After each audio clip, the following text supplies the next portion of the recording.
Love it. Love it. It's not a glorious job. It's not a job that you do because it has a sweet paycheck attached to it and great perks. It is a job where it's a lot of fun, and if you love it, it's extremely gratifying, and it gives you the opportunity to probably find your personal limits that a lot of other jobs maybe wouldn't offer you.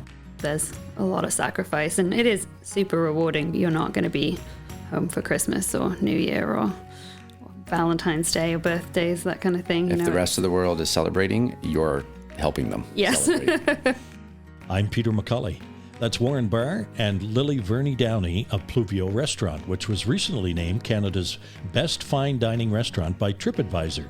We'll find out what they're doing to make their diners happy when Today in BC continues. Hey, it's the Moj, Bob Marjanovic. Join me on the Moj on Sports podcast on Black Press Media at todayinbc.com. Listen into conversations with well-known athletes and celebrities as we look behind the scenes at these successful people. Listen in to the Moj on Sports podcast on todayinbc.com. You'll also find the Moj on Sports podcast on iTunes, Spotify, Amazon, iHeart, YouTube, and Google Podcasts, as well as mojonsports.com. Thanks for joining us today, Warren and Lily. Yeah, our pleasure. It's so nice to be here. Thanks for the invite. Thanks for having us. Before we get into the kitchen and the pantry, so to speak, where are you both from? I'm going to say Vancouver effectively. I got my family roots are in Vancouver on the most part. I was actually born in Williams Lake. BC raised? I'm from the UK originally, and I came over to do an internship in Tofino about 14 years ago, and I spent a year there and went back, and then it's a hard place to leave, so I came back 12 years ago and I never left. Were you from a seaside town in the UK? No, I wasn't. I'm half English, half Welsh, and I grew up on the Welsh borders in the countryside there. Were your families an influence on your love of food? I wouldn't say directly an influence on love of food. I would say that some of my mom and dad's kind of fondness for travel would be more what played into the fondness for food. Is just experiencing other cultures through a fork was pretty impactful. What are we talking about when we talk travel? Are we talking international travel? Yeah, after a couple trips to Europe, I was lucky enough to go to college over there. I wanted to get into hotels was the idea, so I started cooking to earn money to save up to go to hospitality management school in Switzerland, which cooking does not pay like that as it turns out. So fortunately, where I was working at the time, my guy saw something in me and was able to get me into where I started my apprenticeship, and I landed in the kitchen and kept going from there. It was a good mix for me. I always liked chemistry and arts in high school, and cooking is pretty much the perfect blend of those two things. Lily, was your family an influence on your love of food? Yeah, I would say everyone cooked a lot at home, both my mum and my dad. My grandma is a pretty phenomenal cook, and she was a host in our family. She would host huge Christmases and huge charity dinners in her home and cook for 80 people and have them sitting throughout the house, and she'd get up at 5 a.m. and start cooking, and I spent a lot of time cooking with her. She did all this, though, just to add to the story, on this thing called an aga, which people over here, probably a lot of them don't know what an aga is. I don't know. Do you know what an aga is, Peter? No. So it's this big, either wood or oil-fired stove. Yeah, it's got 2 ovens. It's got 2 big hot plates on the top. It heats the hot water. It heats the house. It's super temperamental. Doesn't turn up and down. So there's a hot oven and a cool oven. There's a hot plate and a cool plate. And if you put too much stuff in it, or you open the door too much, it cools down. You got to let it heat up again. Is that wood or oil or both? Hers was oil. Yeah. We had something similar growing up in Nova Scotia. It was called a Kimak. Oh, yeah. And you had a bottle on the back of it, which was kerosene. And you could throw wood in it, and it had a little blower and an oven and a warming rack up top, and you could cook on it. If you haven't had to cook on it much, as Warren discovered when he offered to cook for my family one time when we were visiting. I think it was our first time visiting, right? Yeah, it's a bit of a nightmare. Great, less cooking people or whatever it turned into. And a simple roast just took forever, just everything about it was enduring and frustrating and really educational all at once. Really made us appreciate my grandma's cooking. Yeah. So what's different on a Welsh Christmas dinner menu than North America's? Roast potatoes. English and Welsh roast potatoes, no mashed potatoes. My grandma would do turkey, but then she'd also do fish, and she'd do 7 different vegetables and roast potatoes and carrot and swede. So Warren, you've had some experience working in upscale restaurants on both coasts? Yeah, I was lucky enough to do my apprenticeship at Le Crocodile, so very French, classic French training. I guess the first probably 6 years of my career was pretty classic French between there and working in France a little bit and working at Bistro Pastis.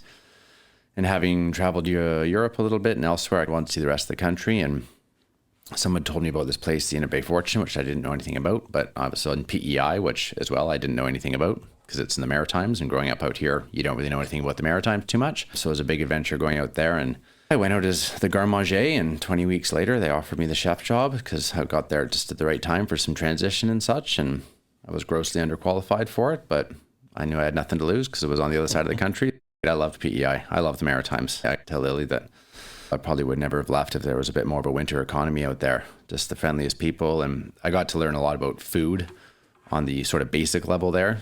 Being in Vancouver, you work with phones, really. You call, you get a waxy box of vegetables with ice on it the next day, and that's your sort of attachment to the food. But out there, I was working directly with the farmers and seeing how much work goes into potatoes and carrots. And we had a couple acres of farms on Fortune as well, where I worked with the gardening team and just seeing all the stages of a plant. And sure, there's the radish, but then there's the seeds from the radish, which are delicious, the flowers, like just seeing it all happen. And again, seeing how much work goes into it all was pretty enlightening and eye-opening experience. That's what set me on the trajectory of wanting to develop a sort of a Canadian culinary identity as much as possible. PEI was super impactful to me. Lily, you spent your share of time in kitchens as well. Yeah, so I originally was a cook. I originally planned to be a chef. I started working in kitchens when I was 12, dishwashing part-time on the weekends just to have a bit of money, and then got into doing a bit of food prep and a little bit of serving. And then by the time I was in college, I was cooking pretty full-time outside of that. I went to university and studied culinary arts management, so it was a kind of a 50-50 combination of business management and practical cooking courses. When I did my internship in Tofino at the Wicken Innish Inn as a cook there, and when I moved back as a cook, I met Warren, and eventually the one thing led to another, and one of us had to not be working in the kitchen anymore. It was the rules of the hotel. So I was starting to feel a little bit like I wanted to put some of my other qualifications into use. So I did some other things at the hotel and learned a whole load of the other side of it, which has put us in good stead for what we're doing now. Which now is running the business, and I'm still in there chopping things, and Lily's making it all happen because of all that great experience. I did originally want to go down the route of kind of following the Michelin star kitchens, and when I finished university, I went and worked at a 2 Michelin star restaurant in the UK as a cook. That culture that is portrayed as being quite aggressive and quite abusive, and it is all very real. And going and living that for 3 months, I was like, I don't think I actually want to do this. Yeah. I want to. North America is much gentler and easier, and they treat people much better there. So I went back to working in kitchens, but I didn't want to follow that route. So I went back to work in Tofino. So you met working in a kitchen. It's amazing how many people I meet that tell me they've met their partner at work. So did you get along in the kitchen?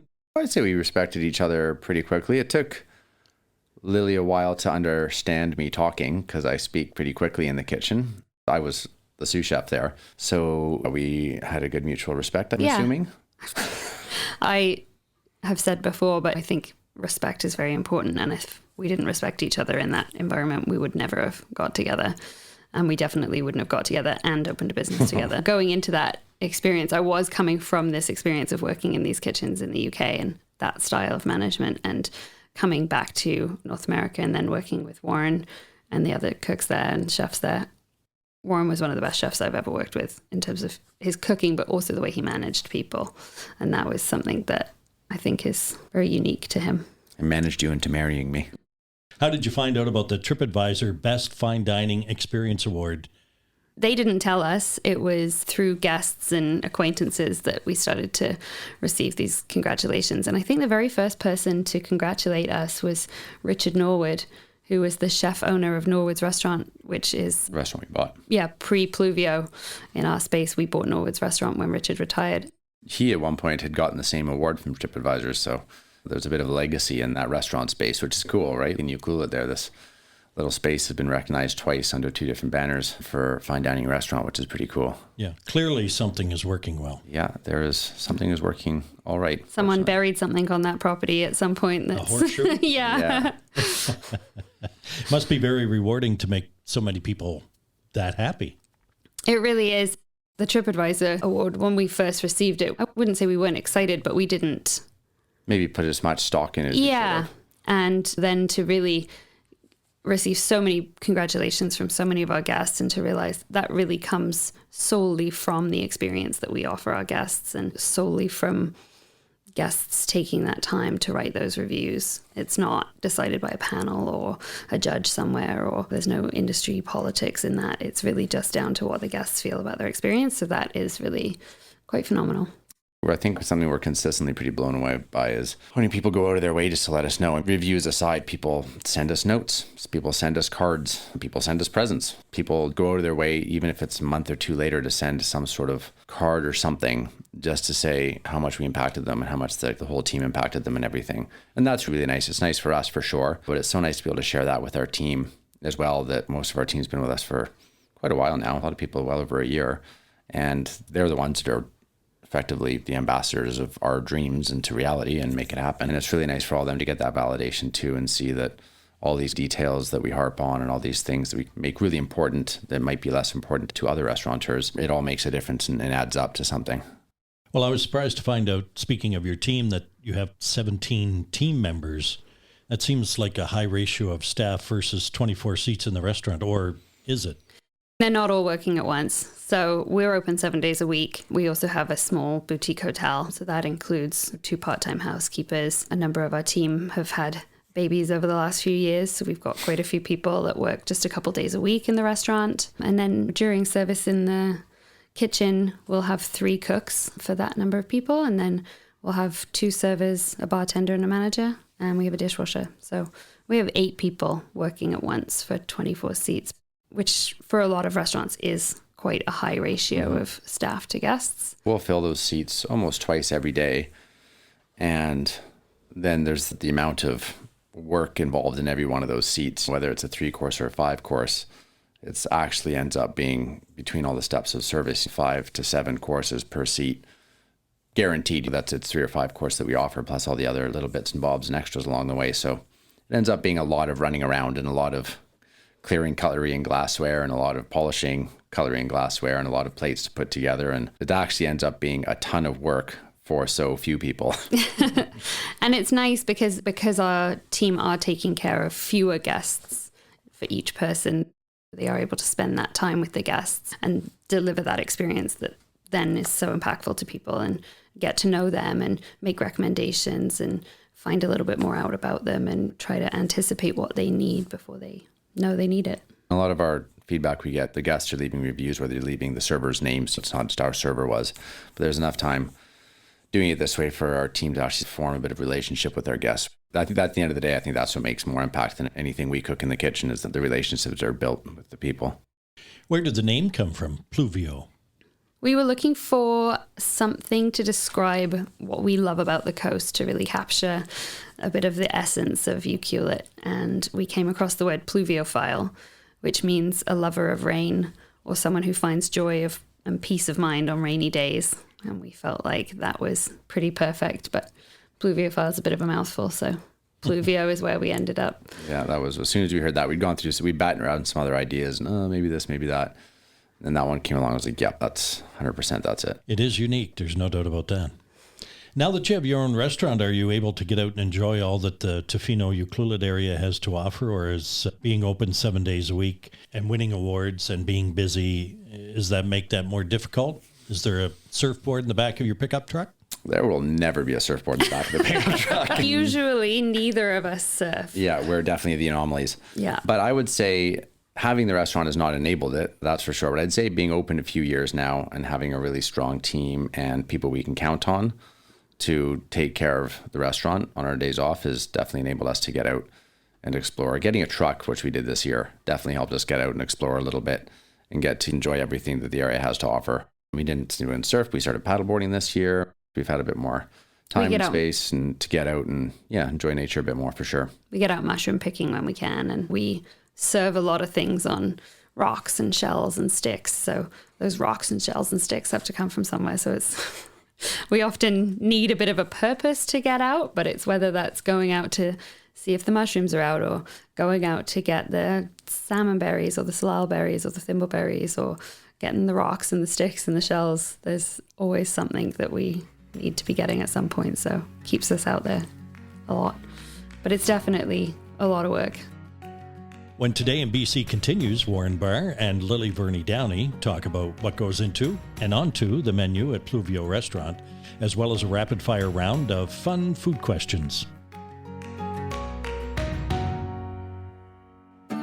Why spend hours searching dealerships, comparing makes and models? Find the best of BC's inventory in one place, todaysdrive.com. You'll have access to inventory across BC, where you can easily find a vehicle that fits your needs and gets you where you need to go in comfort. Get in the driver's seat. Don't miss out on the many options we have available for you. Powered by Black Press Media, todaysdrive.com connects you with exclusive new and used car deals. Today in BC is a Black Press Media podcast. I'm Peter McCully. There's a movement today to create as many items or ingredients on the menu as possible, and I see that you've taken that to a new level, making your own soya sauce, teriyaki sauce, even polenta. That comes from a desire to create a Canadian culinary identity. So what is Canadian food? There's all sorts of different ideas about it, but I think where I've landed with it is we have all these cultural influences, for sure, which is great because there's just so much to inspire us and for us to learn from, and so many sort of resources are drawn as far as culinary inspiration goes. But then executing these influences but keeping the product domestic, I think is what makes that interesting. So we saw talk about making our own soy sauce and misos and all these things we do and vinegars. That's not just because we want to do it. Anything we make is better than anything we're going to get from a master in Japan as far as making shoyus and misos and such. But we're doing it using Canadian product. So our shoyu is 100% prairie-grown wild rice. We don't use any soybeans or anything in it. We're using Canadian legumes and Canadian grains to do all these things ourselves. We just made our annual vinegar batch, which we used ginger from Salt Spring Island to make. So it's really about taking what we have in Canada to create something and make these things that are familiar. But because they're made with something different, we talk about our teriyaki sauce.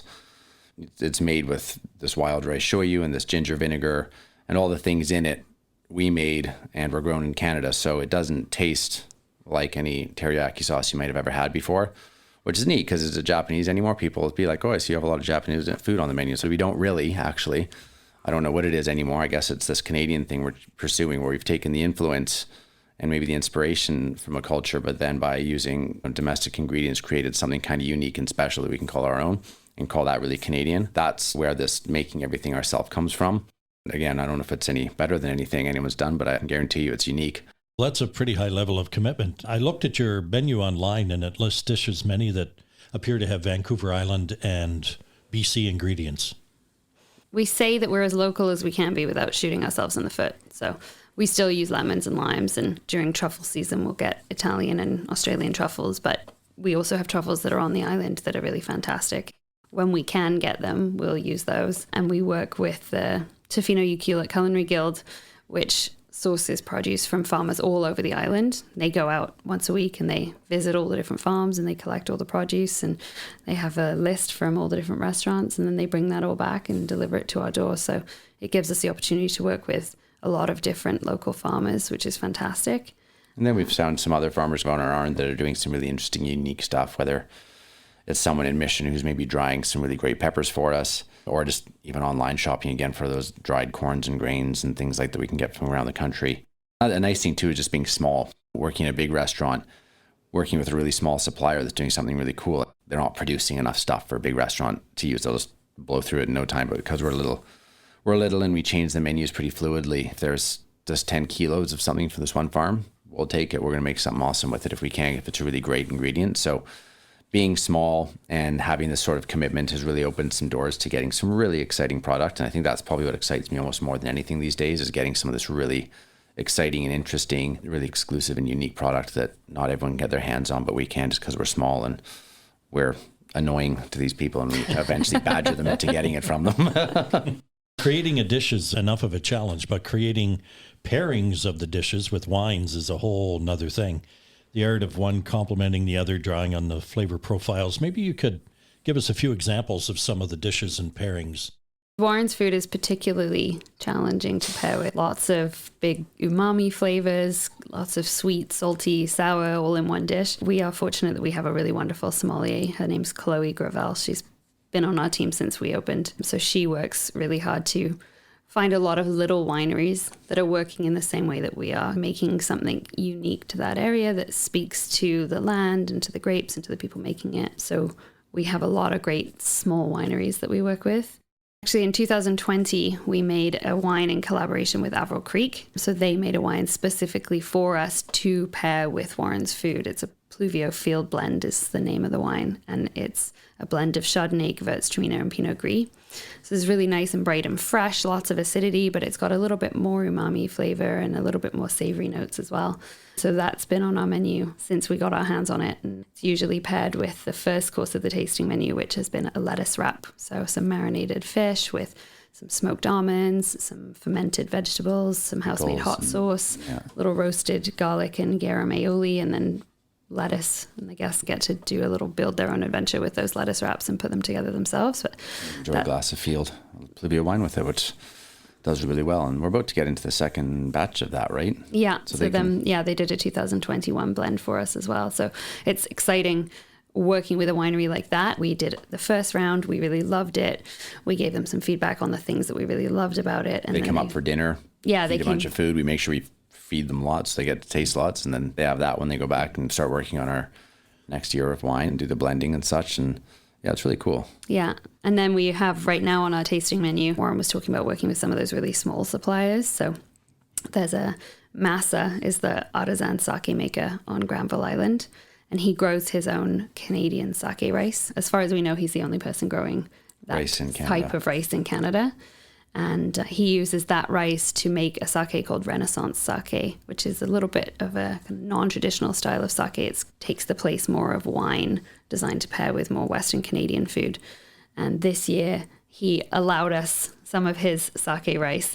Warren's been asking him for 6 years. And it was a good enough crop this year that he had enough rice that he could sell to restaurants. He'll usually sell 2-pound bags or whatever, but he's a bit hesitant to sell to restaurants just based on the amount the restaurants go through. But I guess it was a good harvest this year, and a few of us restaurants were lucky to get a 10-kilo bag. And so right now we've got a dish that's actually crafted to showcase the sake itself. So the sake is kind of the star of the show, and we build the dish around it using the rice. And very coincidentally, it lands on the table at the same time we put our bread course down as well, which comes with some of our house cultured butter that we've seasoned with a bit of sake kazu, which is the quarter of the solids left at the end of the sake making process is this kazu. So it's great that the guests are eating this course, and they got where it starts with the rice, and the final product with the sake, and then the byproduct with the kazu, all right there in this sort of rice story for them, which we really like. That's been a great pairing. And sometimes we'll work backwards like that. You know, because Chloe gets a really exciting wine in, and it's fun for us to try to pair it with the wine. Yeah, normally we have to bend around the food, but occasionally we get the food to bend around the wine. Is there a dish on the menu that you might consider a fan favorite? Probably the hum dog, eh? Yeah, I would say there's 3 things that Warren says will never change. One of them is the hum dog. So you can add a hum dog, anyone coming in, 3-course or 5-course menu. And it's a little piece of grilled and marinated Humboldt squid tucked into a homemade hot dog bun with some fermented turnip or cabbage with shrimp and chili aioli and crispy shallots. And it's just a couple little bites of a snack to start off the meal. That's definitely a mainstay. The hum dog, and then on our tasting menu we have a little cheddar waffle that's our cheese course that I would say is probably never going to go anywhere. And our candied salmon, which is one of the other snacks that goes with the tasting menu specifically, is one of those kind of recipes I wrote it once, and I never tweaked it. It was one of the rare circumstances where the recipe was right the first time out of the gates, and I was like, oh wow, this is really good. And so that's become a staple as well. What's your favorite pairing? What do you like to sit down after the restaurant is closed to maybe kick back? Is it a meal, or is it a dessert, or is it? Warren's a big fan of Lucky. I'd say mainstay is cheese and cucumber sandwiches, maybe some co-op dumplings, and a glass of whatever wine we need to get rid of. Yeah, I would say the eating habits of restaurant owners are not very glamorous or exciting. Yeah. We've had the opportunity to chat with a number of chefs on this program, and it's always fun to have a handful of rapid fire questions. Let's do it. This is exciting. Not too much thought here, but just fire away. What's your favorite recipe? Favorite recipe, I'm going to say let's go with that candied salmon. Yeah, it's a good one. Favorite ingredient? Oof, tough one. I love cooking eggs. I just love cooking eggs. That's a great time. Yeah, you like Omelets cooking carrots a lot too. I do like cooking carrots. They're pretty fun. I like unsung heroes of the kitchen. So rutabagas and turnips and things that people maybe don't think twice apart. I love turning those into something really cool and exciting. French cooking or Italian? French cooking, but probably Italian eating. How about that? Yeah. Favorite TV chef? You know what? I know Michael Smith, and he's a really nice guy, so I'm going to say him. Okay, fair enough. Gas stove or electric? I already know the answer to this. Yeah. Stainless steel or nonstick cookware? Stainless. Yeah. Lamb or beef? Ooh. I would say Welsh lamb. If it was down to Canadian beef for lamb, I'd take the beef. But if a slab of some English lamb or Welsh lamb came across my plate, I would definitely not be able to resist it. Seafood or poultry? Probably seafood. We eat a lot of chicken. Yeah. Yeah, it's a tough one. Probably seafood. Probably seafood. Charlie Tuna was the chicken of the sea. And a great rapper. I don't know why I just remembered that, but anyway. Red or white wine? White. If you traveled to any country to sample cuisine, what country would it be? Probably Japan, or a really lengthy tour of China and all the regions there, probably, I'm eh? going to say rural China. Yeah, rural China would probably be pretty exciting. Yeah. You've decided that you're going to pull together an all-star team of chefs for your new restaurant, and you can have anybody you want. Who's on the team? You know what? I would probably not get any of these people, and I'd go to the schools and I'd find out who finished second and third best in their class and get them. That's a great idea. Too many egos within the Last thing you Star want in a Chef's kitchen team. is a bunch of ego. But you want people who are hungry. If you could pass on a bit of wisdom to somebody thinking about getting into the kitchen as a profession, what would it be? Love it. Love it. It's not a glorious job. It's not a job that you do because it has a sweet paycheck attached to it and great perks. It is a job where it's a lot of fun, and if you love it, it's extremely gratifying and it gives you the opportunity to probably find your personal limits that a lot of other jobs maybe wouldn't offer you. You really have to work harder. You have to work fast. You have to work smart. And you have to be faster, harder, and smarter than you probably thought you could be. So that, I would say, if you're going to get into cooking, have the right idea about what it's going to be and what you're going to get out of it. Yeah, it's not an easy job. There's a lot of sacrifice, and it is super rewarding. You're not going to be home for Christmas or New Year or Valentine's Day or birthdays, that kind of thing. If the rest of the world is celebrating, you're helping them. Yes. Celebrate. I'd like to thank Chef Warren Barr and Lily Verney-Downey for being with us on this edition of Today in BC. If you have suggestions or comments, send us a voice message to podcast@blackpress.ca. You may be part of our podcast mailbag segment. You'll find Today in BC podcasts on iTunes, Spotify, Amazon, iHeart, and Google Podcasts.